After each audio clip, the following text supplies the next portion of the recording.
Hi every one, E drops education YouTube ചാനലിലേക്ക് എല്ലാവർക്കും സ്വാഗതം. ഫ്യൂച്ചർ പെർഫെക്റ്റ് കണ്ടിന്യൂസ് ടെൻസ് ആയിട്ടാണ് ഇന്ന് വന്നിട്ടുള്ളത്. പ്രസൻറ്റിൽ തുടങ്ങി തുടർന്നു കൊണ്ടിരുന്ന് ഫ്യൂച്ചറിലും തുടർന്ന് ഫ്യൂച്ചറിലൊരു നിശ്ചിത സമയത്ത് അവസാനിക്കുന്ന പ്രവൃത്തിയാണിത്. Future perfect continuous tense. Pattern നോക്കാം.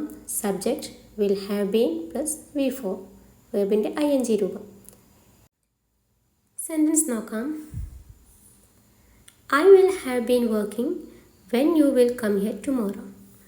നാളെ നീ ഇവിടെ വരുമ്പോൾ ഞാൻ വർക്ക് ചെയ്തുകൊണ്ടേയിരിക്കുന്നുണ്ടാവും എന്നാണ് ഈ സെൻറ്റൻസിൻ്റെ അർത്ഥം.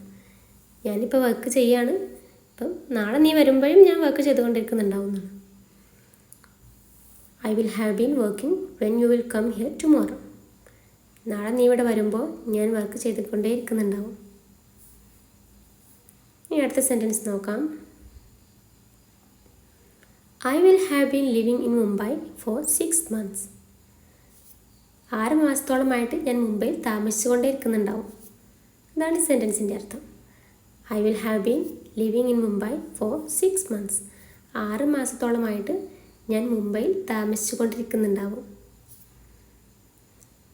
By 12 o'clock they will have been studying for 7 hours. 12 മണിയോടെ അവർ പഠിക്കാൻ തുടങ്ങിയിട്ട് എത്ര മണിക്കൂറായിട്ടുണ്ടാവും? 7 മണിക്കൂറാണ്.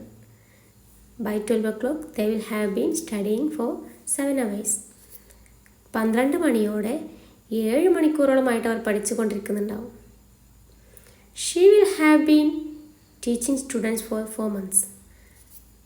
She will have been teaching students for 4 months.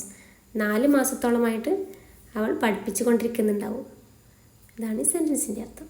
4 മാസത്തോളമായിട്ട് അവൾ കുട്ടികളെ പഠിപ്പിച്ചുകൊണ്ടിരിക്കുന്നുണ്ടാവും.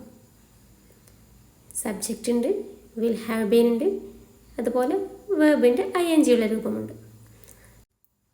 ഇത്തരം സെൻറ്റൻസുകൾ നമ്മൾ കോമൺ ആയിട്ട് യൂസ് ചെയ്യാറില്ലെങ്കിലും സിറ്റുവേഷൻ വന്നാൽ നമ്മൾ അറിഞ്ഞിരിക്കണമല്ലോ, അതിനാണ് നമ്മൾ പഠിക്കുന്നത്. ഈ ഫ്യൂച്ചർ പെർഫെക്റ്റ് കണ്ടിന്യൂസ് ടെൻസോടുകൂടി ടെൻസ് ഇവിടെ കംപ്ലീറ്റ് ആവാണ്. ഓരോ ടെൻസിലും പ്രസൻറ്റിലും പാസ്റ്റിലും ഫ്യൂച്ചറിലും 4 വീതം സെൻറ്റൻസുകളാണ് നമുക്ക് പഠിക്കാനുള്ളത്. ഇത് ഫ്യൂച്ചർ ടെൻസിലെ 4ാമത്തേതാണ്. മറ്റൊരു ടോപ്പിക്കായിട്ട് നമുക്ക് അടുത്ത വീഡിയോയിൽ കാണാം. Bye, take care.